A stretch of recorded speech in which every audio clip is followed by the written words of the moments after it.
अरे हार कहां गया? इतना महंगा हार तिजोरी से गायब कैसे हो गया? आज घर में कौन कौन आया था? दूध वाला और एक सफाई करने वाला आदमी।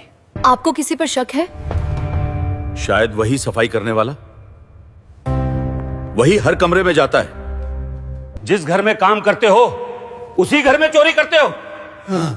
सच सच बताओ, हार कहां रखा है? साहब, मैं ऐसी चोरी करने के बारे में सोच भी नहीं सकता। ये मेरे मालिक हैं, मैं इनके घर में चोरी कैसे कर सकता हूं? साहब, मैं सच कह रहा हूं, मैंने चोरी नहीं की, इसी ने लिया है। इसके अलावा कोई अंदर नहीं गया। चलो थाने चल के बात करते हैं। मैंने कुछ नहीं किया, मैंने कुछ नहीं किया। मेरे पिता को क्यों पकड़ा है? तुम्हारे पिता ने करोड़ों का हार चोरी किया है। अब जो भी होगा कोर्ट में होगा। जज साहब, जिस समय हार गायब हुआ उस समय घर के अंदर यही मौजूद थे, इसलिए शक इन पे जाता है। आपका वकील कौन है? जज साहब, मेरा कोई वकील नहीं है, लेकिन मेरा बेटा मेरा केस लड़ेगा। सुबह का समय था। 16 साल का श्याम अपने छोटे से घर से निकलकर रोज की तरह चाय बेचने जा रहा था। घर में उसके माता पिता थे। पिता एक अमीर घर में साफ सफाई का काम करते थे और मां कई दिनों से बीमार रहती थी। घर की हालत ठीक नहीं थी, इसीलिए श्याम दिन भर चाय बेचकर किसी तरह घर चला रहा था। उस दिन भी वह गली गली चाय बेचते हुए बाजार की तरफ पहुंचा। बाजार के कोने पर एक पुरानी रद्दी की दुकान थी, जहां वह अक्सर चाय देने जाता था। श्याम ने दुकान पर जाकर कहा, साहब, चाय रख दे। श्याम वहीं खड़ा रहा। उसकी नजर इधर उधर पड़ी चीजों पर गई। पुराने अखबार, किताबें और कॉपियां ढेर में रखी थीं। तभी उसकी नजर एक मोटी सी किताब पर जाकर रुकी। किताब थोड़ी पुरानी थी, लेकिन साफ रखी हुई थी। उसके ऊपर लिखा था संविधान। श्याम ने किताब को उठाकर देखा। वह कुछ पल उसे देखता रहा, जैसे समझने की कोशिश कर रहा हो कि इसमें क्या होगा। उसने रद्दी वाले से कहा, ये किताब मुझे दे दीजिए। इसका क्या करेगा? बस पढ़ूंगा। तू पढ़ेगा? हाँ, दे दीजिए। पैसे हैं? पैसे अभी नहीं है, लेकिन मैं आपको कुछ दिन तक फ्री में चाय दे दूंगा। कितने दिन? जब तक इसकी कीमत पूरी ना हो जाए। कुछ देर दोनों के बीच बात होती रही। रद्दी वाला सोचता रहा, फिर उसने किताब श्याम को दे दी। उसने कहा, ठीक है, ले जा। श्याम ने धीरे से कहा, धन्यवाद। उसने किताब संभालकर अपनी थैली में रख ली और वापस अपने काम में लग गया। दिन भर वह चाय बेचता रहा, लेकिन उसका ध्यान बार बार उसी किताब पर जा रहा था। शाम को जब वह घर लौटा तो उसने सबसे पहले वो किताब निकाली। उसके पिता काम से लौट चुके थे और मां चारपाई पर लेटी हुई थी। श्याम चुपचाप एक कोने में बैठ गया और किताब खोलकर पढ़ने लगा। उसे सब कुछ समझ नहीं आ रहा था, लेकिन वह धीरे धीरे पढ़ता रहा। उस दिन के बाद उसकी आदत बदल गई। दिन में वह पहले की तरह चाय बेचता और रात में उसी किताब को पढ़ता। धीरे धीरे उसे कुछ बातें समझ आने लगीं। कानून क्या होता है, अधिकार क्या होते हैं। उसे ये एहसास होने लगा था कि ये किताब सिर्फ शब्दों की नहीं है, इसमें कुछ ऐसा है जो सही और गलत के बीच फर्क बताता है। एक दिन सुबह उसके पिता हमेशा की तरह काम पर गए।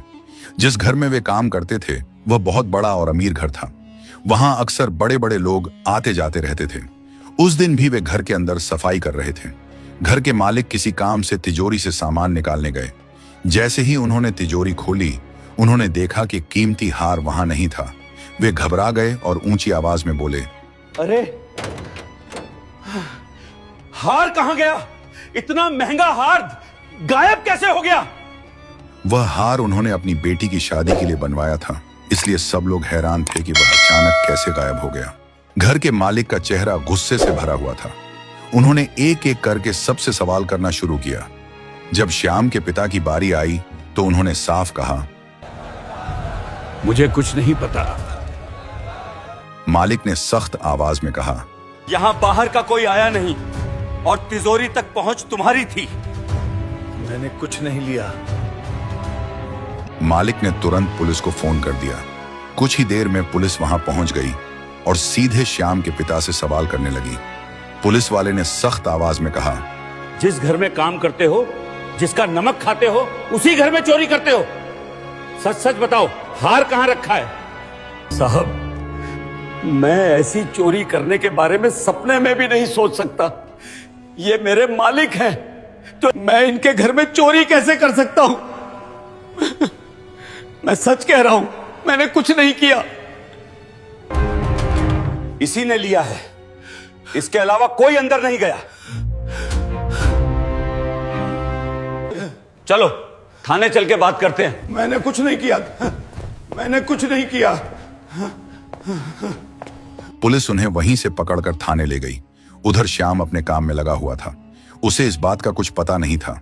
शाम के समय जब वह घर लौटा तो उसने देखा कि घर के बाहर कुछ लोग खड़े हैं। उसने अंदर जाकर देखा तो उसकी मां परेशान हालत में बैठी थी। उन्होंने उसे देखते ही कहा, तुम्हारे पिता को पुलिस ले गई। क्यों? कह रहे हैं उन्होंने चोरी की है। ये कैसे हो सकता है? मां की हालत पहले से ज्यादा खराब लग रही थी। उन्होंने धीमे स्वर में कहा, पता नहीं क्या होगा। श्याम तुरंत घर से बाहर निकला और बिना कुछ सोचे थाने की तरफ दौड़ पड़ा। श्याम थाने पहुंचा तो अंदर का माहौल सामान्य था, जैसे वहां कुछ खास हुआ ही ना हो। उसने जल्दी जल्दी अंदर जाकर अपने पिता को ढूंढना शुरू किया। कुछ ही देर में उसे एक कोने में अपने पिता दिखाई दिए, जो चुपचाप बैठे थे। श्याम उनके पास पहुंचा और बोला, पिताजी। उन्होंने सिर उठाकर श्याम को देखा। उनके चेहरे पर थकान और चिंता साफ दिखाई दे रही थी। श्याम ने तुरंत कहा, आपने कुछ नहीं किया है ना? मैंने कुछ नहीं किया। मैं जानता हूँ। क्या बात कर रहे हो? मेरे पिता ने कुछ नहीं किया, आप इन्हें क्यों पकड़े हैं? चोरी हुई है और शक इन्हीं पर है। सिर्फ शक के आधार पे किसी को ऐसे कैसे पकड़ सकते हैं? तुम हमें सिखाओगे? श्याम ने कहा, मैं बस इतना कह रहा हूं कि बिना सबूत के। पुलिस वाला बीच में ही बोल पड़ा, सबूत मिल जाएगा, तुम चिंता मत करो। आप एक बार ठीक से जांच कर लीजिए। हमें पता है क्या करना है, तुम जाओ यहां से। मैं कहीं नहीं जाऊंगा। देखो, यहां खड़े रहने से कुछ नहीं होगा। बाहर जाओ। जाओ, कुछ सोचो। श्याम ने सिर हिलाया और बाहर आ गया। थाने के बाहर आकर वह कुछ देर खड़ा रहा। उसके दिमाग में कई बातें एक साथ चल रही थीं। उसे समझ नहीं आ रहा था कि अब क्या करना चाहिए। वह सीधे उस घर की तरफ गया जहां उसके पिता काम करते थे। वहां पहुंचकर उसने गेट पर खड़े गार्ड से कहा, मुझे मालिक से मिलना है। कुछ देर बाद उसे अंदर जाने दिया गया। श्याम मालिक के सामने पहुंचा और बोला, मेरे पिता ने कुछ नहीं किया, आप उन्हें क्यों फंसा रहे हैं? अगर उन्होंने नहीं किया तो फिर किया किसने? ये मुझे नहीं पता, लेकिन उन्होंने नहीं किया। देखो लड़के, हमें हमारा हार चाहिए जो बहुत कीमती है। वो मिल जाएगा। अगर नहीं मिला तो केस कोर्ट में जाएगा और सजा होगी। मैं ढूंढूंगा। तुम्हारे पास ज्यादा समय नहीं है। श्याम वहां से बाहर आ गया। अब उसके सामने दो बातें साफ थीं, या तो वह हार ढूंढे या फिर उसके पिता को सजा हो जाएगी। वह धीरे धीरे घर की तरफ लौटने लगा। घर पहुंचकर उसने देखा कि उसकी मां पहले से ज्यादा कमजोर लग रही थी। उन्होंने उसे देखते ही पूछा, क्या हुआ? पिताजी को चोरी के आरोप में पकड़ा है। मालिक कह रहे हैं अगर हार नहीं मिला तो केस कोर्ट में जाएगा। इतना पैसा हम कहाँ से लाएंगे?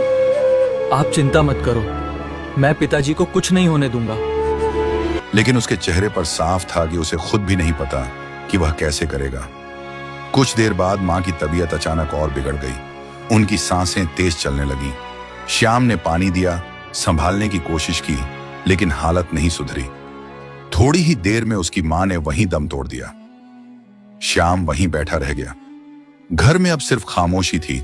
उसी समय पुलिस वाले श्याम के पिता को कुछ देर के लिए घर लेकर आए ताकि वह अपनी पत्नी को आखिरी बार देख सकें। उनके हाथ में हथकड़ी लगी हुई थी। श्याम के पिता अंदर आए और अपनी पत्नी के पास बैठ गए।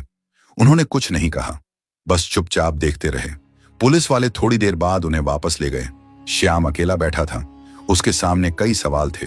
पिता जेल में थे, मां अब नहीं रही, और ऊपर से चोरी का आरोप। अगली सुबह वह जल्दी उठ गया। उसने बिना समय गंवाए कुछ वकीलों से मिलने का फैसला किया। वह शहर के अलग अलग दफ्तरों में गया। हर जगह उसने एक ही बात कही, मेरे पिता का केस लड़ लीजिए। नहीं, जाइए। लेकिन हर जगह उसे अलग अलग जवाब मिले।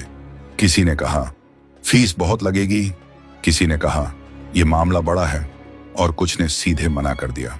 श्याम पूरे दिन इधर उधर घूमता रहा, लेकिन उसे कोई वकील नहीं मिला। शाम तक वह थक चुका था। रात काफी देर हो चुकी थी। श्याम अकेला बैठा था और सामने वही किताब रखी थी जिसे वह पिछले कई दिनों से पढ़ रहा था। वह चुपचाप बैठा सोचता रहा। उसके दिमाग में बार बार एक ही बात घूम रही थी, अब क्या करूं? कुछ देर बाद उसकी नजर सामने रखी उस किताब पर गई, संविधान।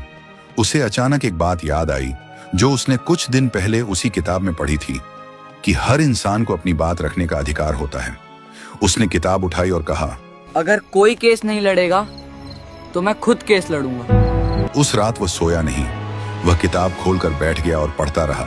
अब वह हर लाइन को ध्यान से समझने की कोशिश कर रहा था। कानून क्या है, सवाल कैसे पूछते हैं, जवाब कैसे देते हैं। रात बीत गई, सुबह हो गई, लेकिन श्याम वहीं बैठा रहा। अगले दिन भी उसने काम पर नहीं गया। वह बस एक ही काम कर रहा था, पढ़ना। 2 दिन, फिर 3 दिन, वह लगातार उसी में लगा रहा। अब उसके मन में सिर्फ एक ही बात थी, उसे अपने पिता को बचाना है। तीसरे दिन वह फिर थाने गया।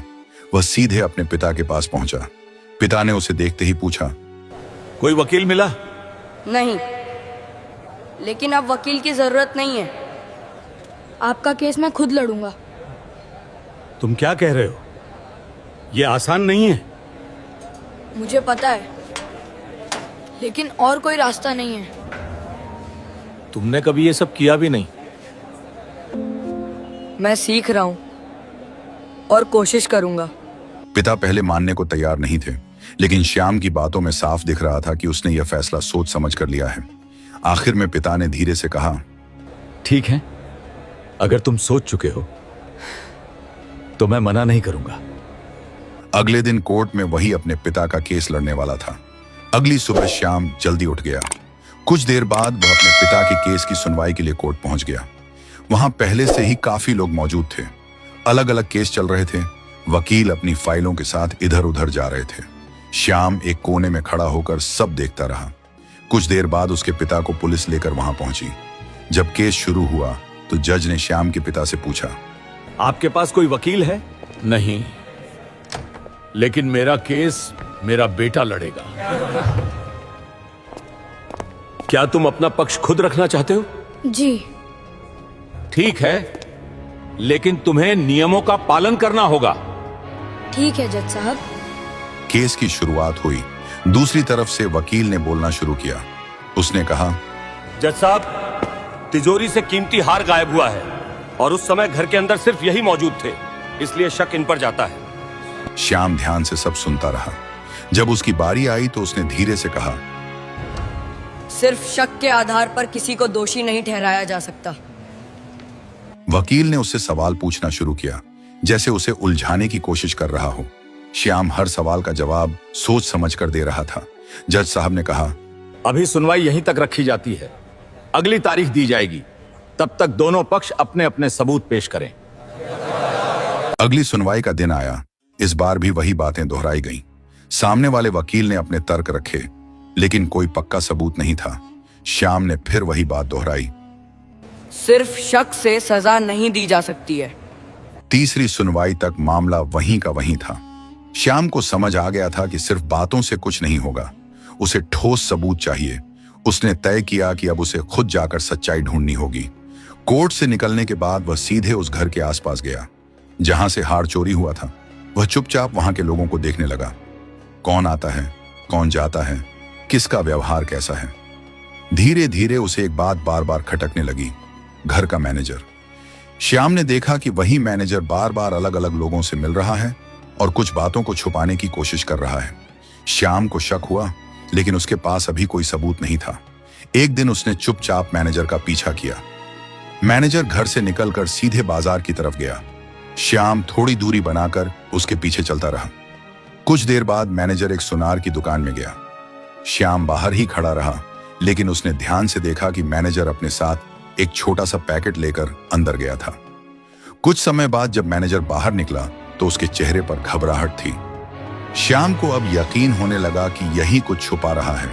अगले दिन वह फिर उसी सुनार की दुकान पर गया, लेकिन इस बार अकेला नहीं गया। उसने आसपास के एक आदमी को भी साथ लिया ताकि जरूरत पड़ने पर गवाही मिल सके। श्याम ने सुनार से सीधे बात की। पहले सुनार कुछ भी मानने को तैयार नहीं था। श्याम ने कहा, सच बताइए, मामला कोर्ट में चल रहा है। कुछ दिन पहले एक आदमी आया था। वो एक महंगा हार बेचने आया था और वो आदमी वही मैनेजर था। श्याम ने यह बात ध्यान से सुनी। अब उसके पास वह चीज थी जिसकी उसे जरूरत थी, सबूत। अगली सुनवाई का दिन आ गया। श्याम पूरे भरोसे के साथ कोर्ट पहुंचा। इस बार उसके चेहरे पर घबराहट कम और यकीन ज्यादा था। केस शुरू हुआ। सामने वाले वकील ने कहा, जज साहब, चोरी हुई है और शक साफ तौर पर इनके पिता पर ही जाता है। मेरे पास कुछ बताने के लिए है। जज ने उसे इजाजत दी। श्याम ने शांत आवाज में पूरी बात रखी। मैनेजर का व्यवहार, उसका पीछा करना और सुनार की दुकान पर जो हुआ। उसने कहा, जिस हार की बात हो रही है वो मेरे पिता के पास नहीं बल्कि किसी और के पास था। मैं सुनार को गवाही के लिए बुलाना चाहता हूँ। कुछ देर बाद सुनार को भी बुलाया गया। सुनार ने कहा, जज साहब, कुछ दिन पहले मैनेजर मेरे पास आया था। वो ये हार बेचने आया था। क्या कहना है तुम्हारा? मैंने कुछ नहीं किया। जज साहब, सुनार को बुलाया जाए। कुछ देर बाद सुनार की गवाही सामने आई। जज ने फिर सख्त आवाज में कहा, अब सच बताओ। जी,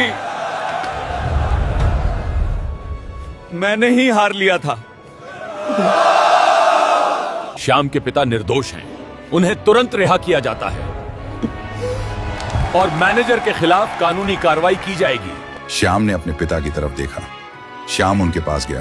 पिता ने कहा, तूने कर दिखाया। श्याम कुछ नहीं बोला, बस उनके साथ खड़ा रहा। कोर्ट से बाहर निकलते समय लोगों की नजरें बदल चुकी थीं। जो लड़का पहले किसी को खास नहीं लगता था, आज उसी ने सच सामने ला दिया था। श्याम अपने पिता के साथ घर की तरफ चल पड़ा।